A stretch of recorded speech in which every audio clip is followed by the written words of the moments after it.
1절에서 8절까지 말씀입니다. 구약성경 시편 51편 1절에서 8절까지 말씀을 제가 봉독해 드리겠습니다. 구약성경 시편 51편 1절에서 8절까지 말씀을 제가 봉독해 드리겠습니다.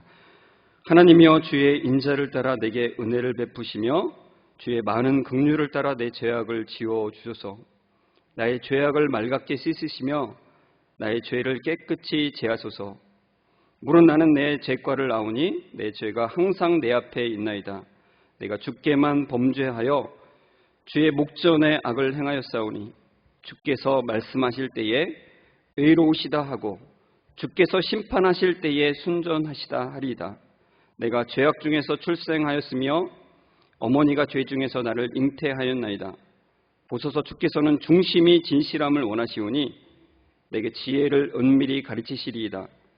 우슬초로 나를 정결하게 하소서. 내가 정하리이다. 나의 죄를 씻어주소서. 내가 눈보다 희리이다. 내게 즐겁고 기쁜 소리를 들려주시사 주께서 꺾으신 뼈들로 즐거워하게 하소서. 아멘. 우리 옆에 분과 함께 인사하시는데요, 서로 말씀에 은혜 되세요 이렇게 인사하겠습니다.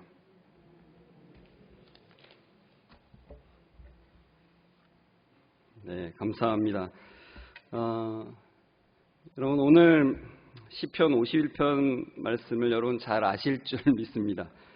시편 51편 51편 4절 말씀에 이렇게 되어 있습니다. 내가 주께만 범죄하여 주의 목전의 악을 행하였사오니, 이렇게 되어 있습니다. 여러분, 다윗은 간음과 살인을 저질렀습니다. 누가 에어컨 좀 꺼주시겠습니까? 네. 다윗은 간음과 살인을 저질렀습니다. 그런데 다윗은 피해를 입은 사람에게는 잘못한 게 아니라 하나님께만 잘못했다는 얘기를 지금 하고 있는 걸까요? 그런 고백을 하고 있는 걸까요? 죄를 짓고서 하나님께만 잘못했다고 하면은 저는 이 영화 밀양이라는 영화가 생각이 납니다. 제가 얼마 전에 열차를 이제 갈아타기 위해서 밀양에 내린 적이 있습니다. 우리랑 가깝잖아요. 밀양에 내렸는데 이 영화가 그렇게 생각나더라고요. 되게 유명한 장면이죠. 자신의 아들을 유괴하고 죽여버린 그 죄수에게 신앙으로 용서의 마음을 전달하려고 이제 교도소를 찾아가죠. 그런데 자신이 용서를 하기도 전에 하나님께 이제 용서를 받았다는 그의 말을 듣습니다. 그래서 그 자리에서는 덤덤했는데 집에 돌아와서 이 아이의 엄마는, 죽은 아이의 엄마는 절규를 하죠. 피해 당사자는 내 아들과 난데 도대체 가해자, 그 살인자는 누구한테 용서를 받았단 말인가? 하나님께 용서받으면 다 끝난 것인가? 이렇게 해서 절규를 하죠. 여러분, 하나님께 용서를 받았다면 당연히 그 아픔을 당한 자들에게도 용서를 구하는 게 온당합니다. 그죠? 하나님께서는 누군가에게 피해를 끼치면은 그 마음이 힘든 만큼을 더 보상하시도록 하세요. 그러니까 자기가 피해를 입힌 만큼만이 아니라 조금 더 보상하도록 하세요. 그런 것들을 보면은 혹여 이 말씀을, 내가 주께만 범죄하여라고 하는 이 말을 다른 사람에게는 피해를 끼쳐도 하나님께만 용서를 받으면 된다는 말씀으로 해석하면 안 된다는 거죠. 그런 말씀이 아닙니다. 여러분, 이 시편 51편 1절 말씀 위에 보면은 표제가 나와요. 그 시의 제목이죠. 그 제목에 뭐라고 나오냐면은 인도자를 따라 부르는 노래, 다윗이 밧세바와 동침한 후 선지자 나단이 그에게 왔을 때라는 제목이 붙어 있습니다. 그러니까 시편 51편은 다윗이 밧세바와 동침한 후에 이제 선지자 나단이 그것을 지적하고 나서 지은 시라는 겁니다.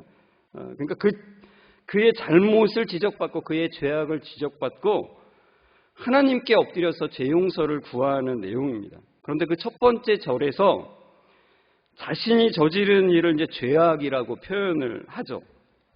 그 죄악이 뭐냐면 그 성경에 아직 익숙하지 않은 분들을 위해서 이게 너무나 유명한 얘기라서 많이 들은 분들에게는 또 그 얘기야 이럴지 모르지만 처음 듣는 분들에게는 이게 좀 설명이 필요하잖아요. 그래서 제가 간략하게 설명드리면 이렇습니다. 이 시편 51편은 바로 이제 사무엘하 11장의 얘기를 통해서 나오는 건데 사무엘하 11장에 보면은 그가 다윗이 저지른 일이 나오죠. 다윗이 왕궁을 거닐다가 목욕하는 여인을 보게 됩니다. 그리고 그 여인을 왕궁으로 불러들이죠. 그런데 그 여인이 자기의 충직한 부하 우리야 장군의 아내라는 것을 알면서도 그 여인과 동침을 합니다. 그리고 이제 그 여인이 돌아갔다가 나중에 자신이 임신한 사실을 다윗에게 알리죠. 그랬더니 다윗이 자기가 간음한 것을 숨기고자 우리야를 불러들입니다. 우리야 장군을 전쟁터에서 불러들이죠. 그리고는 우리야에게 명령을 내립니다. 자기의 집에 가서 편히 쉬라고 하죠. 그런데 자기의 부하 장수 우리야는 너무나 충직해서 도저히 자기는 집에 내려갈 수 없다는 거예요. 집에 갈 수 없다는 거예요. 자기의 그 같이 함께 싸우는 그 부하들이 또는 뭐 선임들이 지금 전장에서 적과 대치하고 있는데 어떻게 내가 집에 들어가서 편하게 쉴 수 있느냐는 거예요. 그래서 왕궁문에서 이제 그 왕궁문을 지키는 그 부하들하고 같이 자게 돼요. 그러니까 이제 다윗이 도저히 안 되겠다 생각이 되어서 전쟁터의 그 군사들을 이끌고 있는 요압 장군에게 편지를 씁니다. 그 편지의 내용은 바로 이 우리야 장군을 성 밑에까지 싸우도록 그 내보내서 그를 죽이라는 내용이었습니다. 그 편지를 우리야 장군에게 가져가게 하죠. 우리야 장군은 자기를 죽이라고 하는 편지인지도 모른 채 그 편지를 들고 가서 요압 그 군대 장관이었던 요압에게 이제 전해주게 되고 우리야는 그 편지의 내용대로 죽게 됩니다. 다윗은 우리야의 그 전사 소식을 듣고서 얼마 지나서 그 우리야의 아내였던 그 밧세바를 불러들이고 아내로 삼습니다. 그리고 그 밧세바는 그 아이를 이제 낳게 되죠. 그러니까 이 이야기는 대략적으로 1년 정도의 시간이 소요된 거예요. 아이가 임신해서 태어나기까지는 10달이 있으니까 대략 포함해서 한 1년 정도가 있었던 일입니다. 그런데 1년 후에 범죄한 후에 1년 후에 하나님은 나단 선지자를 보내셔서 그 일을 날카롭게 지적을 하세요. 그 날카로운 지적에 다윗이 통회하는 마음으로 이제 회개하게 되는데 그 회개하게 되는 내용이 바로 시편 51편이라는 것입니다. 여러분 이 시편 51편의 그 1절과 3절에 보시면은 이 죄악이라는 말과 죄과라고 하는 말이 나와요. 그런데 이 두 단어의 히브리어는 같은데요. 바로 페사이라고 하는 히브리어입니다.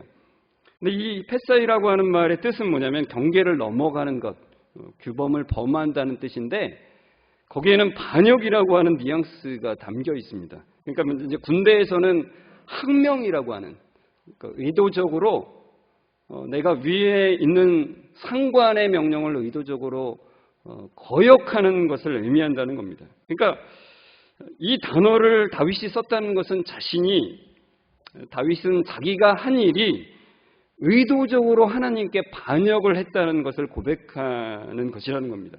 그러니까 여러분 여기서 이 반역했다는 말을 우리가 깊이 생각해 봐야 됩니다. 호세아서 말씀에 이런 말씀이 있습니다. 그들은 아담처럼 언약을 어기고 거기에서 나를 반역하였느니라라는 말씀이 나와요. 그러니까 이스라엘 백성들의 얘기를 하는데 이스라엘 백성들이 바로 아담의 뒤를 따라서 죄악을 범했다는 거예요. 그런데 그 아담이 무슨 죄를 저질렀냐면은 언약을 어기고 반역을 저질렀다는 것입니다.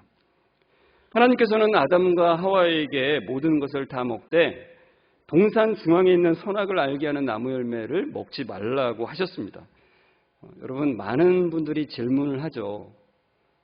동산 중앙에 있는 거기에 이제 선악을 알게 하는 나무를 두시고 하나님께서 아담과 하와에게 그 열매는 먹지 말라고 하셨는데 도대체 왜 하나님은 동산 중앙에 그런 것을 두셔서 아담과 하와가 범죄를 하게 했느냐는 거예요.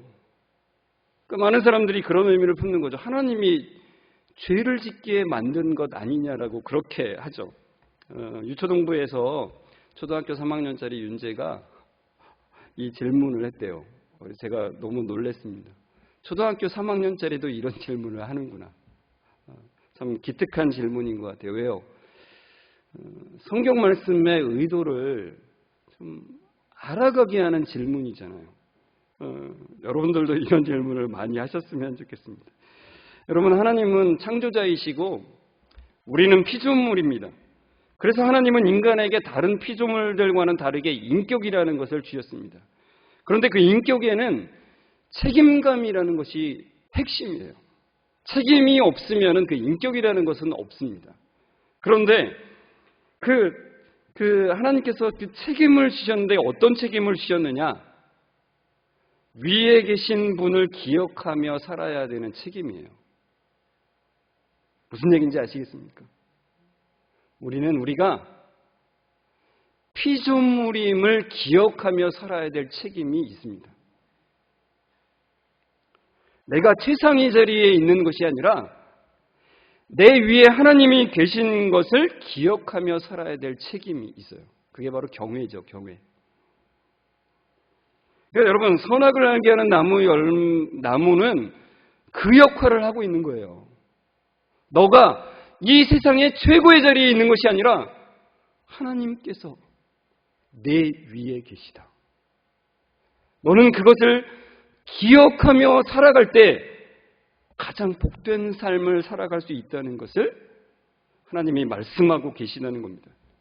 그러니까 선악을 알게 하는 나무 열매는 시험에 들게 하는 덫이 아니에요. 하나님의 사랑이 담겨있는 장치입니다. 그러면서 하나님께서는 그 선악을 알게 하는 나무 열매 옆에, 그 나무 옆에 생명나무를 두셨다고 말씀하시죠.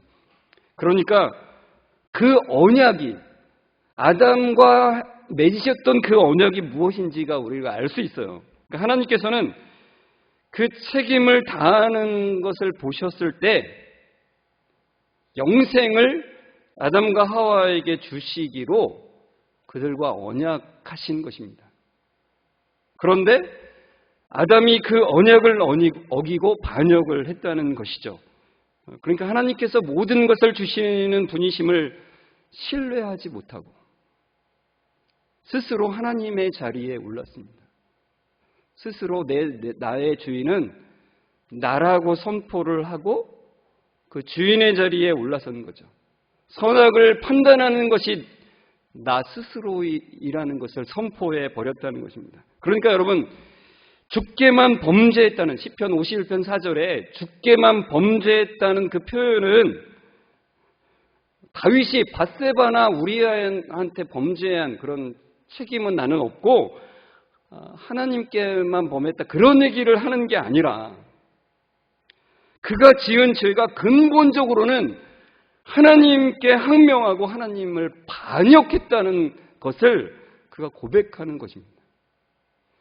그러니까 그는 사람에게 범한 죄를 인식하는 데서 나아가 하나님께 범한 죄악의 무게를 느끼는 것이죠.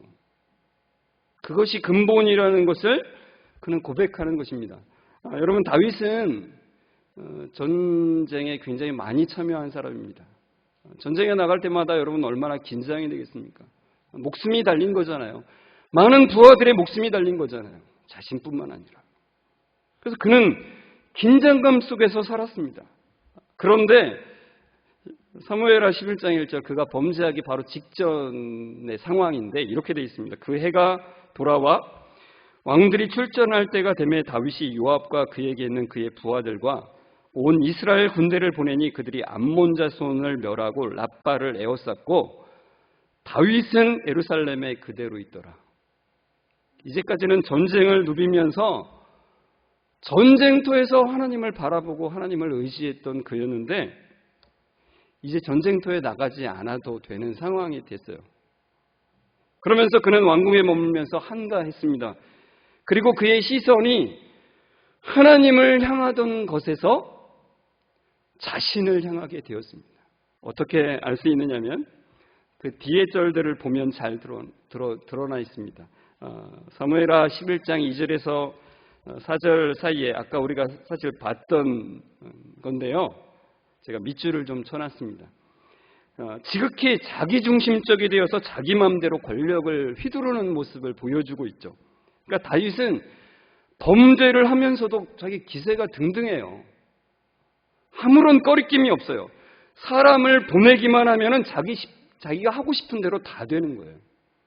말만 하면 됐습니다. 3절에 보시면 사람을 보내서 그 여인이 누구인지 알아보게 하죠. 그리고 4절에는 전령을 보내서 데려오게 합니다. 그러니까 말만 하면 착착 그 말대로 돼요. 그 뒤에도 자기의 죄를 숨기기 위해서 우리아를 죽일 때도 다 계속해서 이런 식입니다. 자기 마음대로 사람을 보내고 사람을 죽이게 하고 또 그 죽은 여인의 그 죽은 남편의 아내를 데려오게 하고 아내를 삼고 절대자처럼 뭐든지 움직일 수 있는 것처럼 그는 하게 되는 거예요. 그러니까 자신이 얼마나 심각하게 하나님을 반역하고 있는지도 모른 채 그 일을 행하고 있다는 것입니다. 그러니까 결국 1년 정도 그는 영적으로 하나님과의 교제가 막힌 채 살았음을 우리는 보게 돼요. 하나님께 1년 동안 제사를 드리며 하나님께 나아갔겠죠. 그러나 그는 하나님께 나아가는 척만 한 것입니다. 겉모습으로만 그렇게 했다는 것입니다. 그러니까 위에 계신 하나님을 인정하지 않고 자기 중심성으로 똘똘 뭉쳐서 살아가고 있었다는 것이죠. 그런데 반전이 일어납니다. 사무엘하 12장에 보면은 12장 1절에 이렇게 되어 있습니다. 여호와께서 나단을 다윗에게 보내시니 그렇게 나와요. 그러니까 이제까지는 자기가 사람을 보내서 어떻게 하고 마음대로 다 했었잖아요. 그런데 그 위에 계신 하나님이 그에게 사람을 보내시는 거예요. 그러니까 위에 계신 분을 기억하지 않고 형식적으로만 인정했던 그에게 그 위에 계신 분이 그의 위엄을 드러내십니다. 극도로 자기중심성이 되었던 다윗은 이제 위에 계신 하나님을 바라보게 됩니다. 그리고 그의 죄가 얼마나 하나님을 반역한 것인지 그 심각성을 다윗이 깨닫게 됐습니다. 얼마나 자신의 위에 계신 분이 있음을 거부한 것인지를 그가 이제 고백하는 거예요. 그러니까 자기가 얼마나 자기중심성으로 살았는지를 고백하는 것입니다. 그래서 하나님의 은혜와 긍휼을 의지해서 자기의 죄를 고백합니다. 뭐라고요? 내가 주께만 범죄하여 주의 목전에 악을 행하였습니다. 이렇게 고백을 하는 거죠. 그러면서 그는 죄악 중에서 태어났음을 고백을 합니다. 5절에 보시면 내가 죄악 중에서 출생하였으며 어머니가 죄 중에서 나를 잉태하였나이다. 여러분 우리는 모두가 아담의 죄성을 그대로 물려받았죠. 그러니까 그 죄성이라는 것은 바로 위에 계신 분을 인정하지 않고 내 맘대로 하는 자기 중심성을 말합니다. 그런데 다윗이 이것을 인정하면서 그 죄성을 핑계대지 않기로 그렇게 고백을 해요.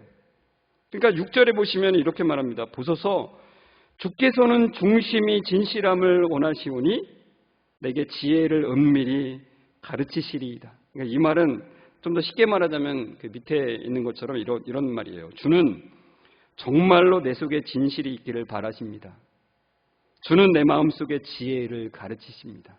그러니까 내가 죄악 중에 태어났을지라도 구원하심을 통해서 지혜를 주시고 죄를 이길 힘을 주신대요. 여러분 그렇습니까? 우리는 그 죄성으로 똘똘 뭉쳐있지만 주님께서 지혜를 주시고 그 죄를 이길 힘을 주시죠.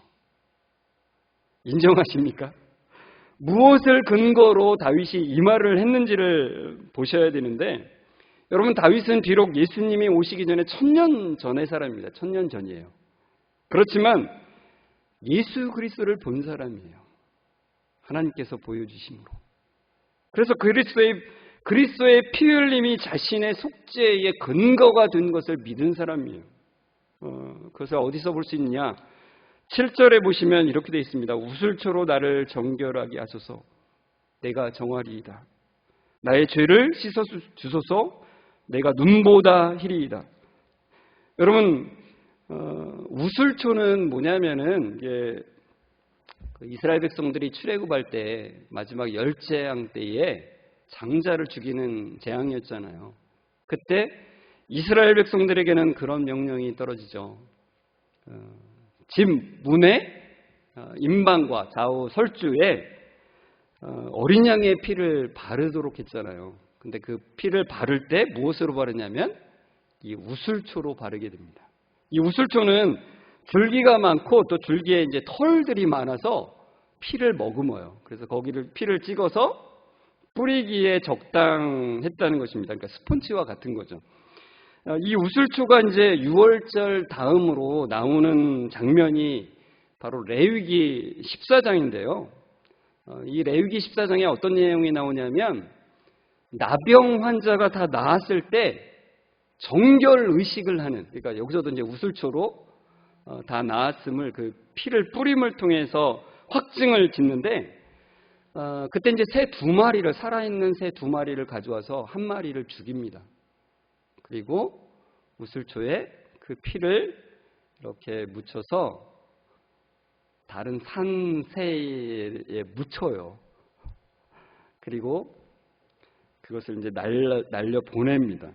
그러니까 이 새가 날아감을 통해서 죄악이 완전히 사라진다는 것을 상징적으로 보여주는 것인데, 지금 다윗이 이제 우슬초로 정결하게 해달라는 이 고백은 뭐냐면 자기의 부정함과 죄악을 이제 나병과 같은 것이라고 인정하는 고백입니다. 여러분, 근데 우리가 여기서 꼭 봐야 될 것은 죽은 새처럼 그리스도께서 우리 죄를 위해서 십자가에서 피를 흘려 죽임을 당하셨다는 거죠. 그래서 우리가 그 그리스도의 죽으심을 믿을 때 그 예수 그리스도의 피가 믿는 자에게 적용되어서 속죄의 은혜를 누리게 된다는 것입니다. 그러니까 여러분, 다윗은 구약의 인물이지만 다윗은 이 믿음으로 그리스도를 바라봤고 그 죄사함이 그리스도의 피에 근거함을 믿었다는 것입니다. 그러면서 다윗이 8절에 이렇게 고백을 합니다. 내게 즐겁고 기쁜 소리를 들려주시사 주께서 꺾으신 뼈들도 즐거워하게 하소서라고 이제 고백을 하는데, 그의 죄의 본질, 그가 이제 다윗이 죄의 본질이 얼마나 심각한 것인지를 그는 깨닫고 있어요.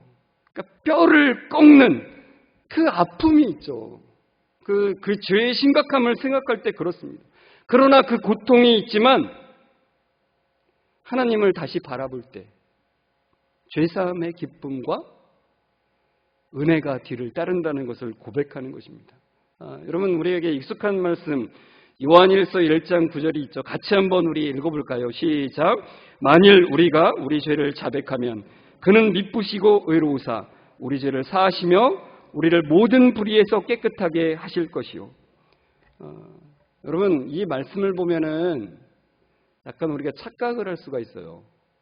내가 자백한 것이 근거가 되어서 내 죄가 사함을 받는 것이구나, 그렇게 생각을 할 수 있습니다. 그렇지만 그 얘기가 아니라 죄사함의 근거는 언제나 예수 그리스도의 보혈의 피. 그렇지만 우리가 하나님께 우리의 죄를 고백을 할 때 하나님과의 관계가 회복이 된다는 거예요. 그래서 예수 그리스도의 그 보혈의 그 속죄함의 그 역사가 다시 우리에게 기쁨으로 적용된다는 것입니다. 그래서 다윗이 간구한 대로 구원의 즐거움을 회복시켜달라는 것이 바로 그 구원의 즐거움을 누리게 된다는 것입니다. 그래서 그가 고백하는 거죠. 자기의 죄악을 온전히 주님 앞에 고백할 때에 다시 하나님과의 그 관계가 회복이 되고 1년 동안이나 막혀 있었잖아요. 그런데 그것이 회복이 되고 주님이 주시는 그 놀라운 구원의 즐거움을 누리게 되는 그 역사 가운데 들어가게 된다는 것입니다. 그래서 다윗은 17절에 이렇게 고백을 합니다. 하나님께서 구하시는 제사는 상한 심령이라. 하나님이여 상하고 통회하는 마음을 주께서 멸시하지 아니하시리이다. 여러분, 우리는 지속적으로 상한 심령을 가져야 됩니다. 왜요? 우리는 언제나 위에 계신 하나님을 인정하며 살고 있지 않거든요. 그렇지 않습니까? 여러분, 내 관점으로 보면 어떤 안 좋은 일이 일어나면 우리는 분노하잖아요. 그죠? 근데 그게 바로 사실은 내 중심성으로 똘똘 뭉쳐있기 때문에 그런 거예요. 사실은 그것을 보고서 우리가 심각하게 생각할 것은 위에 계신 하나님을 바라보지 않고 있는 그것입니다. 여러분, 그것을 보고서 우리는 상한 심령으로 하나님께 나아가야 되죠. 그 심각성을 깨닫고 하나님이여 상하고 통회하는 마음을 주께서 멸시하지 아니하시리이다. 이 마음을 가지고 나아가야 되는 거예요. 여러분, 저는 이 자리에 계신 모든 분들이 이 통회하는 마음 주시기를 기도함이 끊이지 않았으면 좋겠습니다. 여러분들 마음속에서 이 마음이 끊이지 않았으면 좋겠어요. 다윗이 시편 51편에서 고백한 하나님이요, 내가 이 통회하는 마음을 주님 앞에 가지고 나아갑니다.